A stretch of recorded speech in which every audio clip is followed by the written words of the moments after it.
let's talk a little bit more about credit.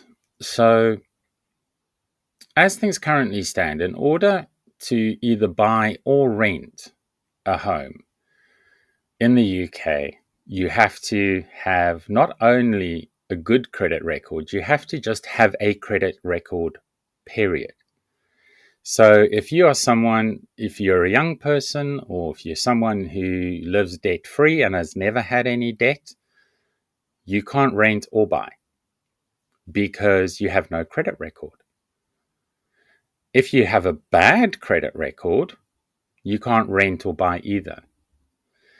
So what this means is that one of your primary basic needs as a human being, a home, hides behind a credit paywall.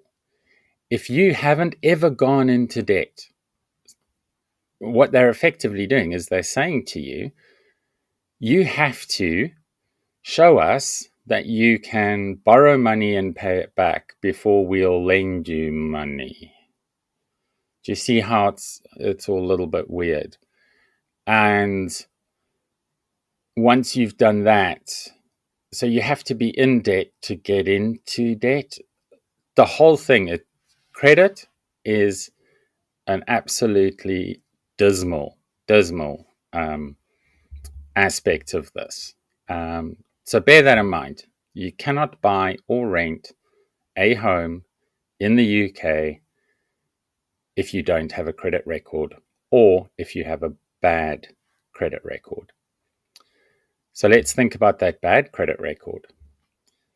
If you were a homeowner and for whatever circumstance, you lost your job, circumstance, right? Things happen. If you defaulted on your home loan and the bank then sells your home from under you to recover its money, kicks you out, you now can't rent a home because you've got a bad credit record.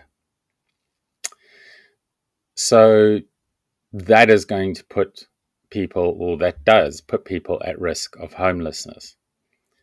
Now, remember, we talked about when we were looking at the supply and demand curves, we talked about we need to build, baby, build. But again, according to the Office of National Statistics, in 2017, there were 605,891 vacant homes in England, and they class vacant as, or long-term vacants, which is properties that have been empty for over 6 months or more.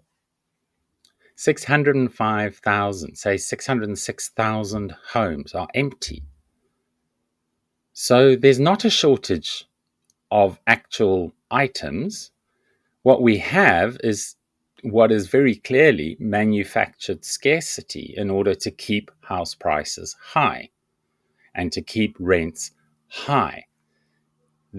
Someone, somewhere is tinkering in the back end of this capitalist system. They've got the bonnet up on and they're tinkering around in the engine and they are manipulating house prices and rent prices by creating artificial scarcity. So they're limiting the supply, even though that we can access, even though that supply does exist.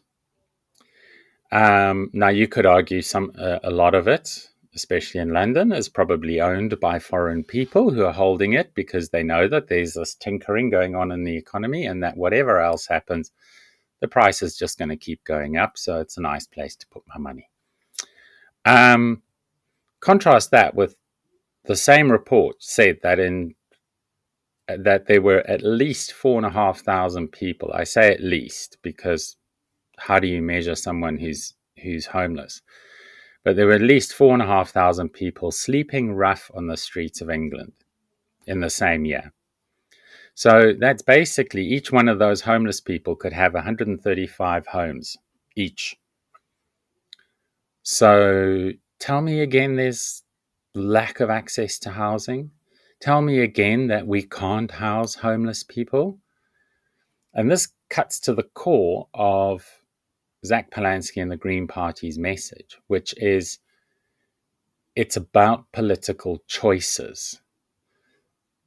The Chancellor of the Exchequer and the Governor of the Bank of England are the two roles singularly responsible for the tinkering that's going on in the economy that's preventing us from being able to house everybody. And just as a basic baseline, the Labour Party are talking about a new renters bill and all the rest of it, but what they haven't put in there is they should make it illegal for a landlord to require a clean credit record to rent a home. If you've rented for 15 years and you've got letters from all of your landlords saying, yeah, this is a good person, they always pay on time, they're no problem, that should be enough. And it used to be enough. It's no longer enough.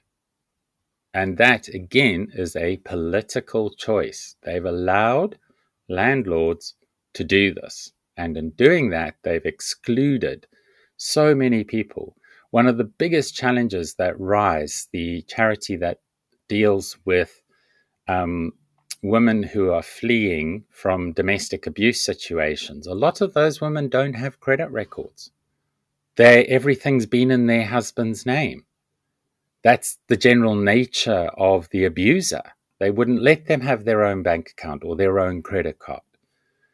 So one of the things that prevents them from leaving an abusive relationship is the fact that they can't go out and just rent somewhere. So they're forced to stay in situ in a dangerous situation. And this is exactly why this particular one simple thing that could be changed with no sweat to anybody needs to be done and isn't being done even by this Labour government. And the Green Party will change that.